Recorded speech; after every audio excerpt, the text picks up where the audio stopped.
और क्या शान और क्या मकाम अल्लाह ने अता फरमाया कि बगदाद की सरजमीन है। एक दिन सरकार गौसे आजम गुजर के जा रहे थे, जैसे कि दरियाए दजला के करीब से गुजरे तो वहां पर एक औरत एक ज़ईफा रो रही थी, आंसुओं को बहा रही थी, अपने सर के बालों को नोच रही थी। सरकार गौसे आजम ने फरमाया, ज़ईफा बता तो सही, तू रो क्यों रही है, तो आंसू क्यों बहा रही है, अपने सर के बालों को क्यों नोच रही है, वजह बताए कि रोने का सबब क्या है। तो उस ज़ईफा ने कहा कि बेटे जिधर जा रहे वो चले जाओ, तो मैं मेरे रोने से क्या गर्ज है, मेरे रोने से क्या मतलब है, मैं अपने मुकद्दर पर रो रही हूँ, मैं अपने नसीबे पर रो रही हूँ, मैं अपनी तकदीर पर आंसू बहा रही हूँ, तुम जिधर जा रहे हो चले जाओ। सरकार गौसे आजम ने फरमाया, ज़ईफा बता तो सही रोने की वजह क्या है, हो सकता है मैं तेरी कुछ मदद कर दूं, हो सकता है मैं तेरे कुछ काम आ जाऊं, हो सकता है मैं तेरी कुछ मदद कर दूं। जब इतना सरकार गौसे आजम ने कहा था, तब ज़ईफा ने कहा, बेटे पहले तू अपना नाम बता, तेरा नाम क्या है, तो पहले ये बता किस खानदान से है, कोई ताल्लुक कौन से खानदान से रखता है, पहले बता। सरकार गौसे आजम ने फरमाया, ज़ईफा मेरा नाम अब्दुल कादिर जिलानी है, मैं सादात घराने से ताल्लुक रखता हूँ। जब इतना सरकार गौसे आजम ने कहा था, ज़ईफा ने कदमों को चूम कर कहा था, बेटे मैं रोने की वजह मेरी ये है कि अल्लाह ने मुझे बेटा अता किया था, मेरे शौहर का इंतकाल हो चुका था, इसके अलावा दुनिया में मेरा कोई नहीं था, वही मेरी जिंदगी का सहारा था, वही मेरे बुढ़ापे का सहारा था, वही मेरी जिंदगी का सहारा था, वही मेरे मुस्तकबिल का सहारा था। मैं उसको यानी देख कर जिया करते थे, मैं उसको देख कर मुस्कुराया करते थे, वो मेरे दिल का सुकून और करार था, मेरी आंखों की ठंडक था। लेकिन जब मैं अपने बेटे को परवान चढ़ाती रही, जब मेरा बेटा शबाब पर पहुंच गया, तो मेरे दिल में ख्याल आया बेटे का निकाह कर दिया जाए, बेटे की शादी कर दी जाए, अपने बेटे के घर को आबाद कर दिया जाए। मैंने जब ये ख्याल किया और अपने बेटे की दुल्हन को जब मैंने तलाश किया, और तलाश करने के बाद मैंने अपने बेटे को दुल्हा बना कर तैयार कर दिया, और जब बेटा दूल्हा बनकर तैयार हो गया और मेरा बेटा अपने घर से रुखसत हुआ, उसके साथ में मैंने तमाम बराती थे, मेरा बेटा अपने घर से ससुराल पहुंच जाता है, और जैसे ही ससुराल पहुंचा उस वक्त मैं निकाह खानी हुई। उसके बाद वापस मेरा बेटा अपनी दुल्हन को लेके आ रहा था, अपनी शरीक हयात को लेकर आ रहा था, तमाम बराती में अली साथ में आ रहे थे। लेकिन ये दरियाए दजला जो बह रहा है, इसे दरियाए दजला में मेरे बेटे की बारात डूब चुकी है, मेरा बेटा इसी में गर्क हो चुका है, मेरे बेटे की दुल्हन इसी में गर्क हो चुकी है। आप अल्लाह की बारगाह में दुआ करो कि अल्लाह मेरे बेटे को जिंदगी अता करते, मेरे बेटे की दुल्हन को जिंदगी अता करते, मेरे बेटे के तमाम बरातियों को अल्लाह जिंदा करते। जब ज़ईफा ने इतना कहा था, सरकार गौसे आजम ने फरमाया, ज़ईफा बता कितना वक्त तेरे बेटे की बारात को डूबे हुए हो गया, कितना अरसा गुजर गया है, कितना जमाना हो गया। तो ज़ईफा ने कहा था, बेटे मेरे बेटे की बारात को डूबे हुए 12 साल की मुद्दत हो चुकी है, 12 साल का जमाना गुजर गया। सरकार गौसे आजम ने फरमाया, ज़ईफा 12 साल में जिस्म का निकल गया होगा, यानी हड्डियां खत्म हो गई होंगी, तेरे बेटे का वजूद न रहा होगा, और तू दुआ की बात कर रही है। तो ज़ईफा ने रोकर कहा था, बेटे अगर तूने आज दुआ न की तो कल कयामत में तेरे नाना की बारगाह में शिकायत करूंगी कि आपका बेटा दुआ कर सकता था लेकिन इसने दुआ ना की थी। जब ज़ईफा ने इतना कहा, सरकार गौसे आजम ने फरमाया, ज़ईफा मेरे नाना से कयामत में शिकायत मत करना, मेरे नाना की बारगाह में शिकायत मत करना, मैं तेरे लिए दुआ करने के लिए तैयार हूँ, मैं रब की बारगाह में इंतजार करने के लिए तैयार हूँ। सरकार गौसे आजम ने वहीं पर वुज़ू किया, 2 रकात नमाज नफिल अदा की, हाथ उठाकर दुआ की, मौला तो इसके बेटे को जिंदा करते, इसके बेटे की दुल्हन को जिंदा करते, इसके बेटे के तमाम बरातियों को जिंदा करते।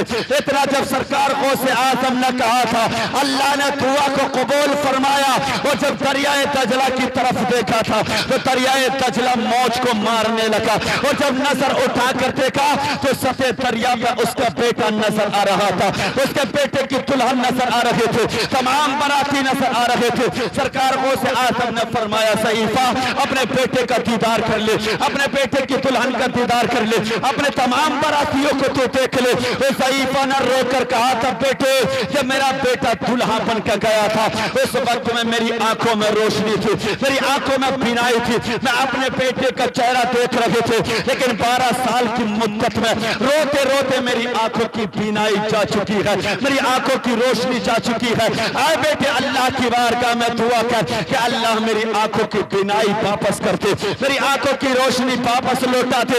इतना ज़ईफा न कहा था, फिर सरकार गौसे आज़म ने हाथ उठाकर दुआ की, मौला तो इस ज़ईफा की आंखों में बीनाई को वापस करते, इसकी आंखों में रोशनी वापस लौटाते। हाथ उठाकर जब दुआ के थे, अल्लाह ने सरकार गौसे आज़म की दुआ से उस ज़ईफा की आंखों में बीनाई को वापस कर दिया। जब आंखों में रोशनी आई, अपने बेटे को वो ज़ईफा देखने लगे, तमाम बारातियों को देखने लगे, अपने बेटे की दुल्हन को देखने लगे। और जब तमाम को ज़ईफा ने देखा था तो सवार हाल से पुकार उठे कि दिलों से दर्द के कांटे निकाल देता है, नबी का जिक्र मुसीबत को टाल देता है। और मैं कातिरे हो, मेरा पीर गौसे आज़म है जो 12 साल की कश्ती निकाल देता है। नारे तकबीर, नारे रिसालत, नारे रिसालत, उलमाए अहले सुन्नत, शान गौसे आज़म, करामात गौसे आज़म, जश्न शादी, नारे तकबीर, नारे रिसालत। जरा मोहब्बत से बोले सुभान अल्लाह। क्या शान अल्लाह ने गौसे आज़म बड़े पीर को अता फरमाई है, जिनकी हम और आप 11वीं मनाते हैं, जिनके नाम पर हम पैसा दौलत रुपया खर्च कर देते हैं। वो शान अता फरमाई है कि जिस तरह अल्लाह ने अपने महबूब को तमाम नबियों में अफजल बनाया, इसी तरह अल्लाह ने सरकार गौसे आज़म को तमाम वलियों में अफजल बनाया। और क्या शान क्या मकाम अल्लाह ने अता किया। आखिरी बात, सरकार गौसे आज़म हज करने के लिए यानी अपने मुरीदीन, मुतक़िदीन, मुहिब्बीन, मुतवस्सिलीन, अपने शागिर्दों के साथ 30,000 लोगों के साथ हज करने के लिए जब खानी मक्का मुकर्रमा पहुंचे, तो उस वक्त के जो मुफ्ती मक्का थे वो सरकार गौसे आज़म से मुलाकात के लिए आए। जैसे ही मुलाकात के लिए आए, सरकार गौसे आज़म ने फरमाया, मुफ्ती मक्का तुम्हारा बहुत नाम है, बहुत शोरा है, बहुत तुम्हारा चर्चा होता है, लेकिन अगर इजाजत हो तो मैं तुमसे एक सवाल कर लूं। क्या कहा बोलो? एक सवाल कर लूं। मुफ्ती मक्का ने कहा, जो चाहो पूछ लो, जो सवाल करना है मुझसे कर लो। सरकार गौसे आज़म ने फरमाया, मुफ्ती मक्का बताओ, जब नबी का ज़ाहिरन विसाल हुआ था और नबी को ज़ाहिरन विसाल के बाद जब गुस्ल दिया गया था, तो नबी के जिस्म से जो पानी टच होकर जमीन की तरफ आ रहा था, वो जमीन पे तो गिरा नहीं था, फिर गया कहां था? क्या कहा था? तवज्जो है। जो नबी के जिस्म से टच होकर पानी जमीन की तरफ आ रहा था, वो जमीन पर तो गिरा नहीं था, फिर गया कहां था?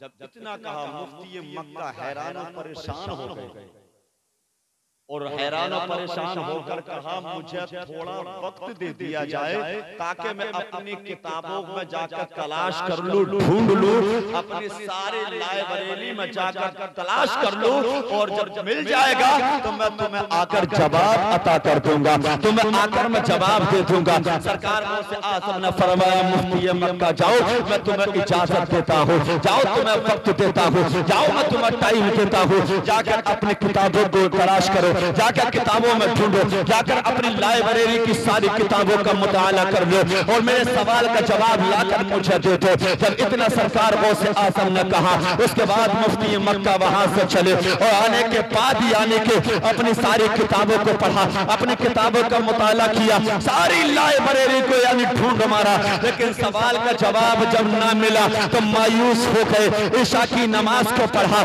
और मुसल्ले पर बैठे रहे, यानी अल्लाह की तस्बीह बयान करते रहे, नबी पर दुरूद पढ़ते रहे। अब दुरूद पढ़ते पढ़ते आंखों में यानी मुफ्ती मक्का की नींद आ गई। अब जैसे ही नींद आती है, उनके ख्वाब में कोई और नहीं बल्कि नबी तशरीफ लेकर आ जाते। कौन लाते हैं? नबी।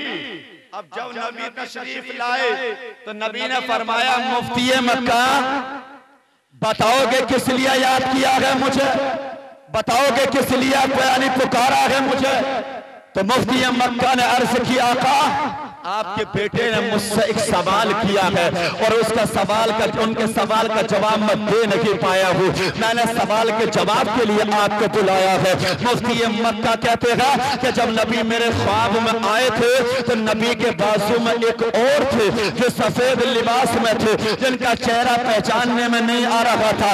जब नबी सामने थे तो मैं ज्यादातर नबी की तरफ देख रहा था, नबी की तरफ मुतवज्जो था। उधर यानी दूसरी जानिब मेरी निगाह कम जाते थे। अब यानी जब नबी ने कहा मुफ्ती मक्का बताओ किस लिए बुलाया है? मुफ्ती मक्का ने अर्ज की, आका मैंने आपके सवाल के जवाब के लिए बुलाया है। आपके बेटे ने सवाल किया है कि जब आपका ज़ाहिरन विसाल हुआ और जिस पानी से आपको गुस्ल किया गया, जो पानी आपके जिस्म से लग के जब जमीन की तरफ आ रहा था तो वो जमीन पर तो गिरा नहीं था, फिर वह पानी कहाँ गया था? मैंने जवाब के लिए आपको बुलाया है। तब नबी ने फरमाया, मुफ्ती मक्का इस सवाल का जवाब तुम मुझसे लेना चाहते हो, इस सवाल का जवाब तो तुम्हें ये मेरा बेटा अता फरमाएगा। तो मैं इस सवाल का जवाब तो मेरा यह बेटा अता फरमाएगा। मुफ्ती मक्का कहते हैं जो नबी के बाजू में थे उस शबी से आवाज आई, मुफ्ती मक्का सुनो। जब नबी को गुस्ल दिया गया था, जो पानी टच होकर जिस्म से जमीन की तरफ आ रहा था, तो अल्लाह के हुक्म से उस पानी को फरिश्तों ने अपने हाथों में ले लिया था। फिर अल्लाह ने उससे बादल बनने का हुक्म किया, फिर उससे बारिश हुई, अल्लाह ने बारिश हुई और उस पानी के कतरे जमीन के जिस हिस्से पर पड़े थे, जिस जमीन के जिस जगह पर यानी उस पानी के कतरे गिरे थे, अल्लाह ने आज उस जगह पर मस्जिद को बना दिया गया। जहां जहां पानी के कतरे गिरे थे अल्लाह ने उस जगह पर मस्जिद को बना दिया। जब सवाल का जवाब मिला सुबह हुई, मुफ्ती मक्का सरकार गौसे आजम की बारगाह में पहुंचे। सरकार गौसे आजम ने इरशाद फरमाया, मुफ्ती मक्का सवाल का जवाब मिल गया, अर्ज की मिल गया। बोले बताओ सवाल का जवाब क्या है? मुफ्ती मक्का ने कहा जब नबी को गुस्ल दिया गया और जिस पानी से दिया गया जो जमीन की तरफ टच होकर नबी के जिस्म से आ रहा था, अल्लाह के हुक्म से फरिश्तों ने अपने हाथों में ले लिया। फिर अल्लाह ने बादल बनने का हुक्म दिया और उस पानी के कतरे जहां जहां गिरे अल्लाह ने उस जगह पर मस्जिद को बना दिया। जब मुफ्ती मक्का ने इतना कहा, सरकार गौसे आजम ने कहा, मुफ्ती मक्का सच बताओ तुम्हें ये जवाब कहां से मिला? क्या कहा बोलो? ये सवाल का जवाब तुम्हें कहां से मिला है? तो मुफ्ती मक्का ने कहा मुझे मेरे नबी ने बताया है। सरकार गौसे आजम ने कहा सच बताओ किसने बताया है? मुफ्ती मक्का ने कहा नबी ने बताया है। तीसरी मर्तबा कहा सच बताओ किसने बताया है? मुफ्ती मक्का ने कहा नबी ने बताया है। चौथी मर्तबा जलाल में इरशाद फरमाया सरकार गौसे आजम ने, मुफ्ती मक्का तुम्हें नबी ने बताया है, ये नबी के बाजू में जो खड़ा था उसने बताया है। तब मुफ्ती मक्का ने कहा हुजूर आपको कैसे पता चल गया, आपको कैसा इल्म हो गया, आपको कैसा इल्म हो गया कि नबी ने नहीं, नबी के बाजू में जो थे उन्होंने बताया है। तब सरकार गौसे आजम ने फरमाया मुफ्ती मक्का जिसने तुम्हें सवाल का जवाब दिया था और जो नबी के बाजू में खड़ा था वो कोई और नहीं था बल्कि वो मैं अब्दुल कादिर जिलानी ही तो था। वो कोई और नहीं, मैं अब्दुल कादिर जिलानी ही था।